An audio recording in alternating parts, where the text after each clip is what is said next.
Noticed on my website that the vocabulary page is very popular.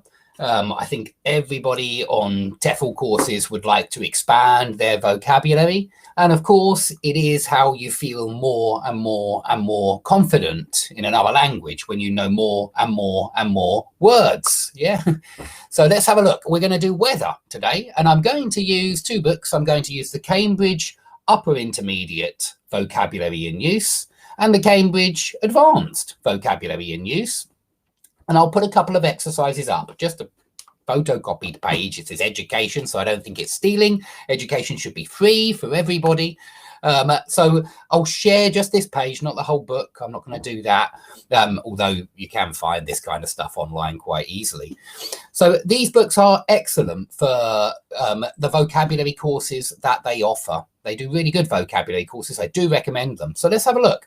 Let's read through some of this first section, and we'll talk about what the words mean. So in Scandinavia, the chilly days of autumn soon change to the cold days of winter. Notice the parallel structure. The chilly days of autumn, the cold days of winter. The first frosts arrive and the roads become icy. Rain becomes sleet and then snow, at first turning to slush in the streets, but soon settling with severe blizzards and snowdrifts in the far north. Freezing weather often continues in the far north until May or even June, when the ground starts to thaw and the ice melts again. Okay, so here we've got chilly, which is an excellent word. You need to use it very often. Chilly just means a little bit cold, yeah? It's quite chilly today. It's a little bit cold, okay? It doesn't mean as cold, but it's a little bit cold, and it's certainly not as cold as freezing. Frost is the very thin layer of white ice that you see on, for example, on a windscreen on a car. You very often see a layer of frost on an icy morning. Sleet is somewhere between rain and snow. It's wet snow, okay? Slush is the word we use for that dirty, wet, melting snow. You get lots of it in Moscow. There's lots of slush on the roads where the cars go along the roads and it pushes up all that dirty brown snow onto the side of the roads. Doesn't look very nice. We call that slush. When snow settles, it sits there and builds up. Yeah, it sits there and builds up. Some snow doesn't settle. It melts as soon as it hits the ground. But when it settles, it creates a layer and starts to build up. A blizzard is a really terrible snowstorm. Yeah, a really strong snowstorm. And snow drifts for deep banks of snow. When you get snow building up against buildings, we call that a snow drift. And just snow drifting around. Drift means to move. So when the ground starts to thaw, you can talk about things in the freezer that thaw out. And there's a good phrasal verb, thaw out, okay? When your frozen food thaws out, it's ready to be cooked, yeah, because it's not frozen anymore. So you might leave some frozen chicken outside, not outside, but out of the freezer. So in the kitchen, on the side, to thaw out, and you do that just because you want to cook it. Okay, let's keep going. And melt. This is the word we use for when solid goes to liquid. Yeah, when you heat a solid until it turns into a liquid, the solid melts. Okay, look at some of these other words for warm and hot weather.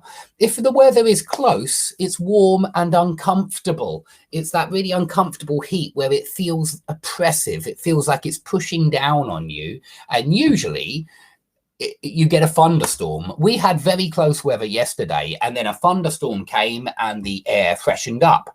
So stifling means hot and uncomfortable. It means there's not really much oxygen there. You can barely breathe when it's stifling. When the atmosphere is humid, it's hot and wet at the same time. It's hot and damp. It makes you sweat a lot, yeah, when you've got really humid weather. If the weather is scorching, then it's really hot, just like boiling, really hot. Scorching is often used in positive contexts and boiling perhaps more often in negative contexts, but I don't think it has to be. It's quite neutral. Mild means that it's warm at a time when it's normally cold. Okay, so if you're having mild weather, I think mild also means not extreme. And so in England, we have mild weather. We don't get very, very cold and we don't get very, very hot. We have a mild climate. Yeah. And a heat wave for when you have a sudden hot, dry period. Yeah.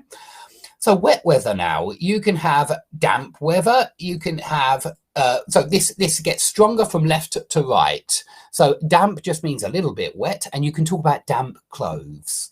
Drizzle normally means a little bit of rain in the air, not loads, but a little bit of rain. Pour down or downpour means loads of rain. Torrential rain sounds like there might be flooding, and flood, well, we've had floods in Germany recently. They've been in our newspapers, and we had floods here as well. We actually have floods every year here in the UK because there are a lot of rivers and a lot of low-lying areas which can be flooded. So we've got chilly again, which means a little bit cold. Damp, it means a little bit wet. Rain and drizzle, it's all clear. Absolutely pouring down, or a real downpour. And in the tropics, you get torrential rain, so the roads often get flooded. Yeah, this rain won't last long. It's only a shower, so a shower is normally used for short durations. We got very wet in the thunderstorm. So you've got thunderstorm and storm. Yeah, storm is just, you don't necessarily have the thunder and lightning, but thunderstorm, you certainly do have the thunder and lightning.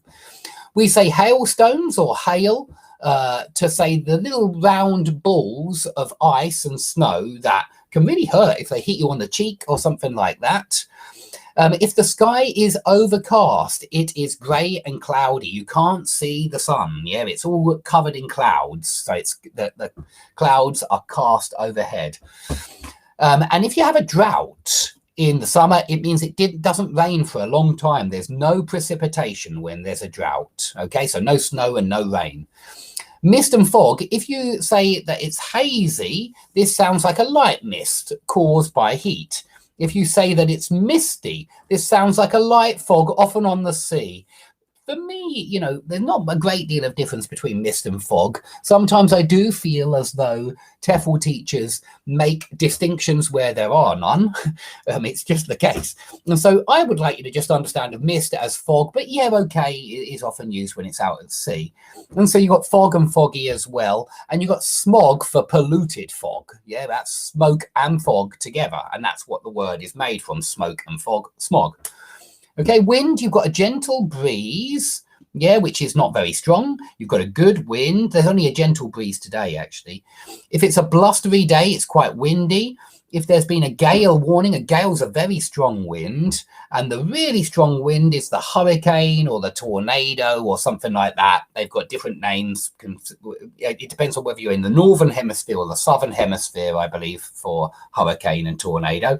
But they're both really strong winds, incredibly strong. Yeah, perhaps 80 miles an hour or 90 miles an hour, you've got a hurricane. Okay, and there is one more I'd like you to know, draft. For when you've got a small wind going through a room, that's called a draft. Now, I'm going to put these exercises, just a few of them, yeah, not the whole book, but up on my website. So please go to my website to find out more about this vocabulary, and we'll do some more throughout this week. I think we'll do a couple more lessons on different vocabulary topics each and every week, and I'll put up some exercises on my website so that you can also have a try at some of these topics. And if we keep doing it every day, I think a little bit every day is the way you get good at any language. You do a little bit every single day, and you will notice the difference. Okay, so thanks everybody for watching. Please head to the website for any of these classes. I keep getting people asking, where are these classes going? I'm not hiding them. They're on my website, and you can even see the website link is just over there. Yeah, so skype-lessons.com for any new classes. Okay, thanks everybody. I'll perhaps make another class later today. We'll see.